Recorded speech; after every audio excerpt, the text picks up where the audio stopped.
Lord, bigyan ka talaluhan ng aming mga prestige upang maayos po ang aming tugtugin at magpuri sa inyo at magpagpuko sa presensya ng Panginoon. Lord, patawad Panginoon sa aming mga kasalanan, sa gawa, sa isip, sa salita. Patuloy po kaming nananalig sa inyo na ng palataya sa pangalan ng Panginoon Hesus. Amen. Sampai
sa Samaria.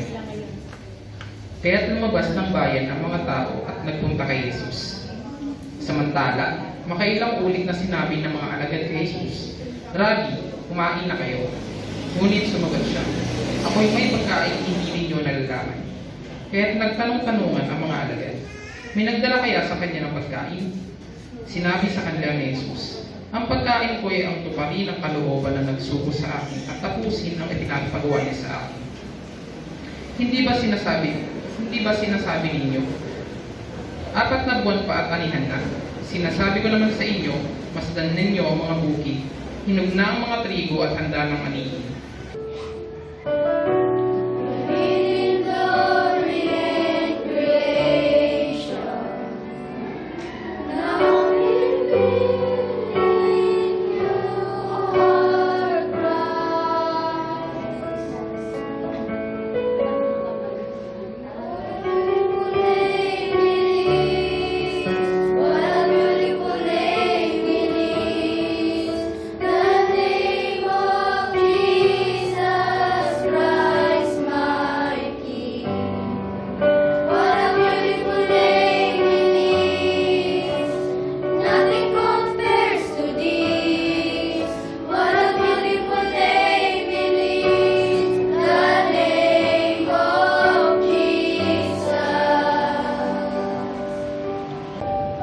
You gently call me into your presence, guiding me by your Holy Spirit. Hallelujah. Amen. Hallelujah. Amen. Are you Christian? Amen. You're Christian? Amen. 100% Christian? Amen. Complain? No. Yes? Yes. Anger? Why? Hallelujah. Amen. Glory to God. Amen po? Amen. Are you happy? Amen. Because? Thursday we are worship service at church. You do church member? This church.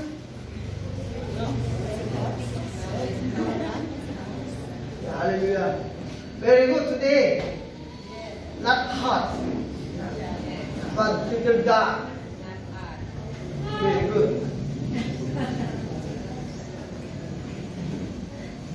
How about you? Your body okay na? Yes. Okay na? Overnight suman? Na sleep? Okay.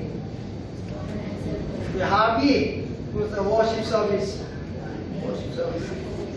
Once a week we are worship service because we are Christian. Amen? Amen. Amen. We are Christian. Christian life. Weekly worship service. Good job. Good job.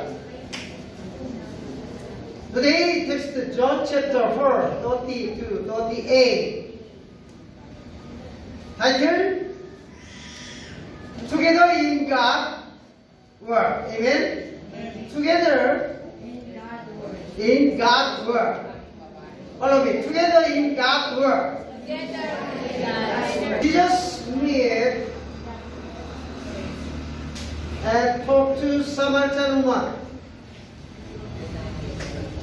Jesus and Samaritan woman discussion very good. This conversation very good.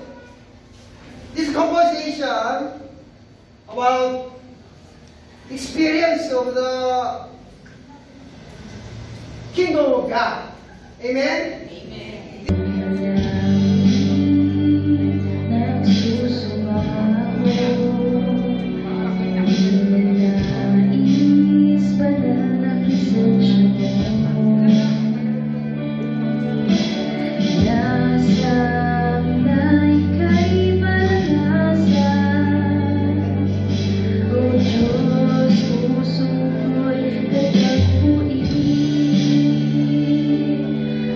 Pagmamahal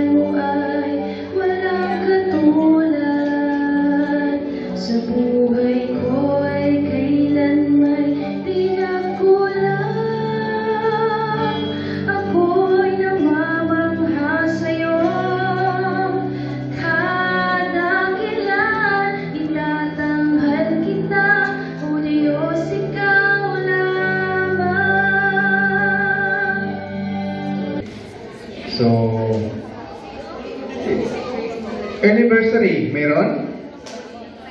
Wala din, wala. Talagang wala talagang kinakasal dito sa atin. Wala talaga. So, okay. Kung wala tayong visitors, wala tayong anniversary, walang nagdiriwang ng karawan, paano na kaya?